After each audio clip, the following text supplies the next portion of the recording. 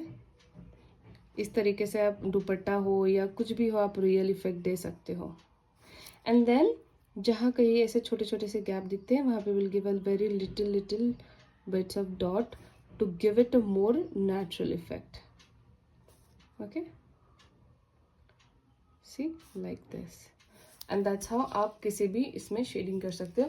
तो बेसिकली ये कुछ 5 बेसिक स्टाइल के शेडिंग का वर्क है। सबसे पहले यहाँ पर आता है, this is called normal shading. मैं इसको नॉर्मल शेडिंग बुलाती हूँ, इट्स नॉट इम्पॉर्टेंट कि आप भी यही बुलाएं। Then this is stroke shading, and then comes stroke shading. उसके बाद है circular motion shading. Circular motion मतलब हम कैसे सर्कुलरली उसको बनाते हैं, राइट। उसके बाद आता है 3D, देन कम्स दुपट्टा शेडिंग। आप इसको दुपट्टा शेडिंग बुलाओ, आप इसको फिगर शेडिंग बुलाओ, या फिर आप इसको क्या बुला सकते हो, आप इसको लॉन्ग स्ट्रोक शेडिंग भी बोल सकते हो, ठीक है। These are the different types of shading आप जो सीखोगे। आपको इसका प्रैक्टिस करना पड़ेगा, ऑफकोर्स बहुत बहुत बहुत ज़्यादा प्रैक्टिस करना पड़ेगा।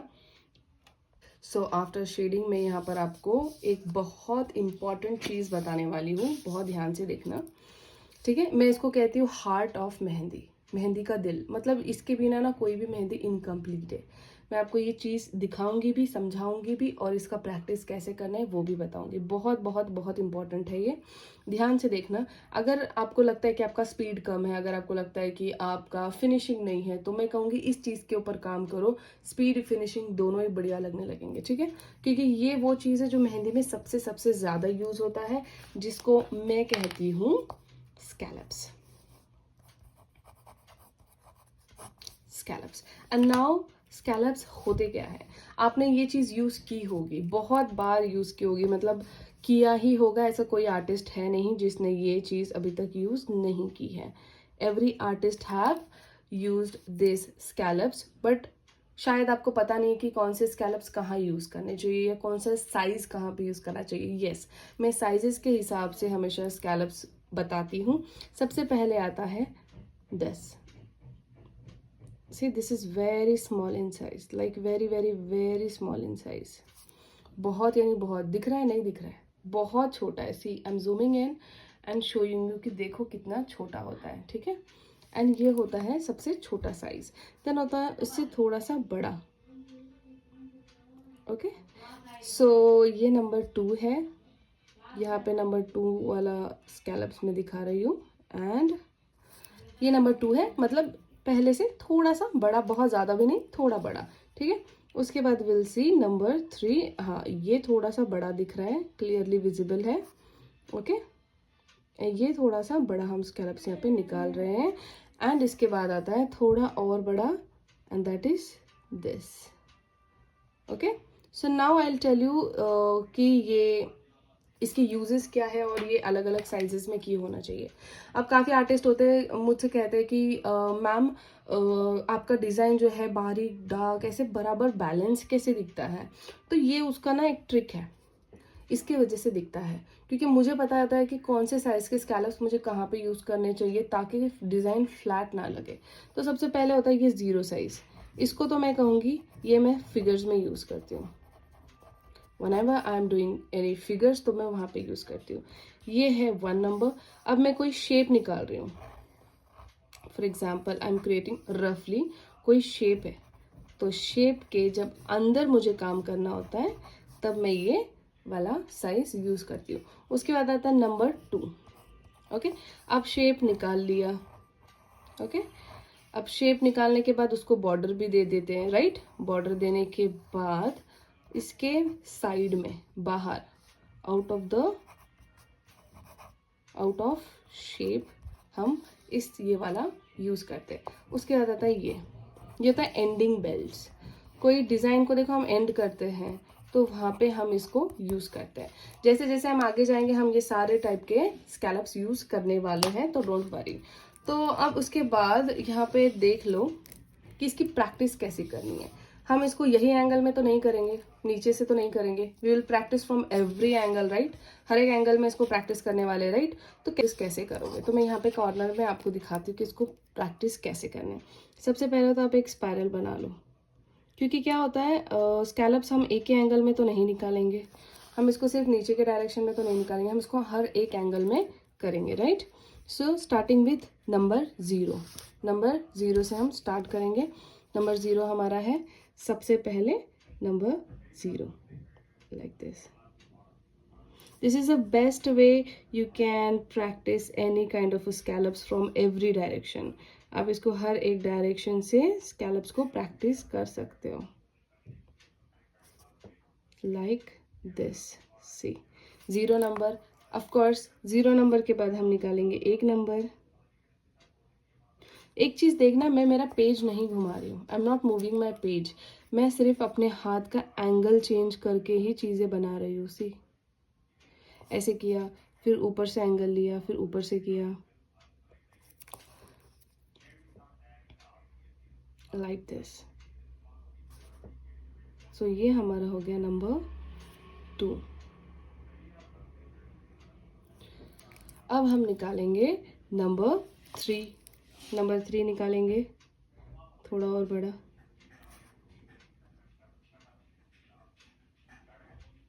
ओके। थोड़ा सा और बड़ा निकाला है यहाँ पे नंबर 3।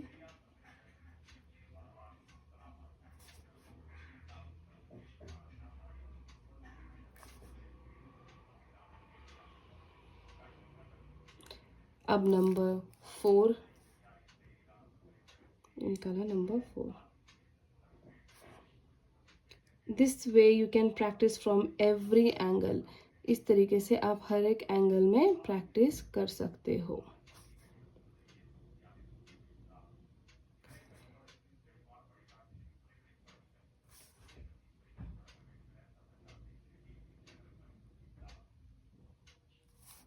ओके, एंड देन मैं यहाँ पे एक बॉर्डर देती हूँ।